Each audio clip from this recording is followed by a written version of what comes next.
আচ্ছা, নিচের কোনটি মুদ্রা ধাতু? হ্যাঁ, তো এই এমসিইউটা খুবই ইম্পর্টেন্ট, এটা বোর্ডে কয়েকবার আসছে। তো আমরা অপশনগুলো যদি দেখি, সোডিয়াম, ম্যাগনেসিয়াম, অ্যালুমিনিয়াম এবং গোল্ড। তাহলে মুদ্রা ধাতু কোনগুলো? দেখো, গ্রুপ 1 এর 4টা মৌল আছে, সে 4টা মৌলের মধ্যে প্রথম 3টা মৌলকে তোমার মুদ্রা ধাতু বলা হয়। তো প্রথম 3টা মৌল কি? প্রথম 3টা মৌল হচ্ছে তোমার কপার, সিলভার আর হচ্ছে তোমার গোল্ড। কপার, সিলভার, গোল্ড, এই 3টা মৌল হচ্ছে তোমার মুদ্রা ধাতুর মধ্যে পড়ে। তাহলে অপশনে এই 3টার মধ্যে কোনটা আছে দেখি তো?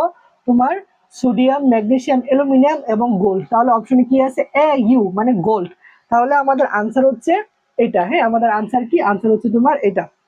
তো আশা করি এটা বুঝতে পারছো। তো এই 3টা মুখস্থ করবা, কপার, সিলভার এবং গোল্ড, এই 3টাকে বলা হয় মুদ্রা ধাতু। এরা হচ্ছে গ্রুপ 11। হ্যাঁ, গ্রুপ 11 এর।